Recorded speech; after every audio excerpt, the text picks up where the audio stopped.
Assalamualaikum warahmatullahi wabarakatuh. Dalam video kali ini, di sini saya akan membahas apa itu hukum acara PT-UN. Yang pertama kita masuk ke poin A, sejarah PT-UN di Indonesia. Sejarah PT-UN di Indonesia dimulai dengan ide penyelesaian sengketa administrasi sejak masa Hindia Belanda, lalu berkembang pasca kemerdekaan hingga disahkannya menjadi Undang-Undang Nomor 5 Tahun 1986 yang menandai berdirinya Peradilan Tata Usaha Negara di Indonesia dan mulai beroperasi pada tanggal 14 Januari 1991, menjadikannya tanggal hari jadi PT-UN. Dimulai dengan pembentukan 5 PT-UN di berbagai daerah. Yang pertama itu Jakarta, Medan, Palembang, Surabaya, dan Ujung Pandang. Tujuannya dibentukkan PT-UN tersebut memberikan wadah hukum bagi warga yang dirugikan oleh keputusan atau tindakan pemerintah melalui pengawasan hukum terhadap administrasi negara. Selanjutnya poin B, kompetensi PT-UN. Kompetensi PT-UN adalah kewenangan untuk mengadili sengketa tata usaha negara dibagi menjadi dua. Yang pertama itu kompetensi absolut. Ini merujuk pada wewenang PT-UN untuk mengadili jenis perkara tertentu berdasarkan Undang-Undang Nomor 5 Tahun 1986 yang telah dirubah terakhir dengan Undang-Undang Nomor 51 Tahun 2009 serta diperluaskannya maknanya tersebut dalam Undang-Undang Nomor 30 Tahun 2014 tentang administrasi pemerintah. PT-UN bertugas memeriksa, memutus, dan menyelesaikan sengketa tata usaha negara atau sebut TUN. Yang kedua, kompetensi relatif. Kompetensi relatif ini berdasarkan wilayah hukum yang dimana gugatan harus diajukan ke PT-UN di daerah yang dimana objek sengketa tersebut terjadi.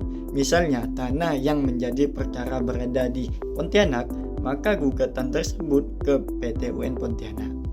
Dan PT-UN tidak berwenang mengadili perkara yang termasuk kewenangan peradilan umum atau agama. Poin C, objek dan subjek PT-UN.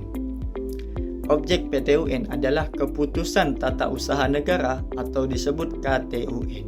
Penetapan tertulis dari pejabat atau pemerintah yang bersifat konkret, individual, final, dan menimbulkan akibat hukum bagi warga atau badan hukum.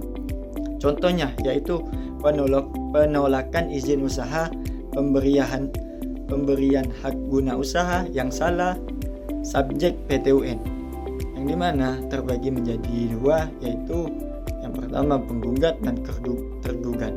Penggugat yaitu orang atau badan hukum perdata yang merasa kepentingannya dirugikan oleh KTUN. Tergugatnya yaitu pejabat atau lembaga pemerintah yang mengeluarkan KTUN tersebut, misalnya BPN, Dinas Lingkungan Hidup, dan pemerintahan kota atau kabupaten. Poin D, alur penyelesaian sengketa PT-UN terbagi menjadi 4. Yang pertama itu pra-peradilan.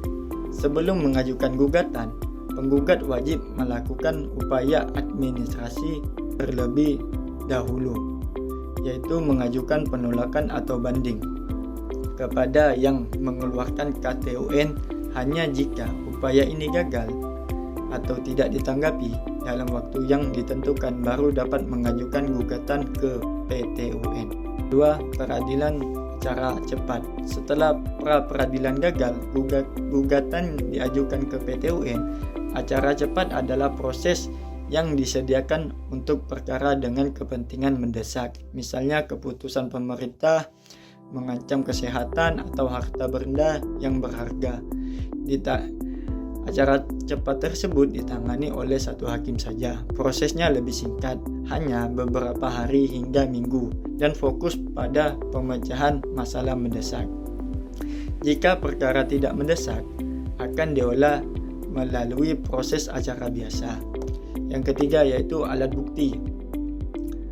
Alat bukti terdiri sesuai dengan Undang-Undang Nomor 5 Tahun 1986. Alat bukti yang sah di PT-UN meliputi surat atau tulisan, yang kedua keterangan ahli, yang ketiga keterangan saksi, yang keempat pengakuan para pihak, yang kelima pengetahuan hakim. Yang keempat yaitu putusan.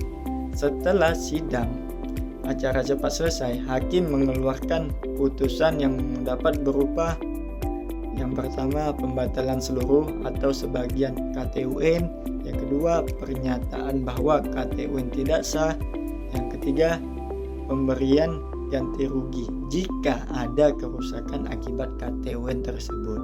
Poin E yaitu asas-asas dalam hukum acara PTUN. Yang pertama itu asas legalitas, yang dimana semua tindakan pemerintah dan proses peradilan harus berdasarkan hukum.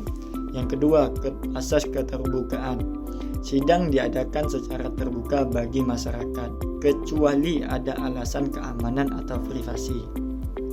Asas peradilan cepat, sederhana, dan biaya ringan. Yang dimana proses tidak boleh terlalu lama, rumit, atau mahal, agar warga mudah mengakses. Asas keadilan, yang dimana hakim memutus berdasarkan kebenaran objektif dan rasa keadilan. Asas kesetaraan para pihak, yang dimana penggugat dan tergugat memiliki hak yang sama untuk menyampaikan argumen dan bukti. Asas-asas ini menjadi landasan proses peradilan tata usaha negara. Kesimpulannya yaitu PTUN adalah lembaga krusial yang melindungi hak warga dari kesewenangan pemerintah. Dengan memahami sejarah, kompetensi, objek dan subjek, alur penyelesaian, dan asas-asasnya, kita dapat lebih peka terhadap hak-hak kita dan menggunakan sistem hukum dengan benar untuk mempertahankan kepentingan kita masing-masing. Sekian, terima kasih. Assalamualaikum warahmatullahi wabarakatuh.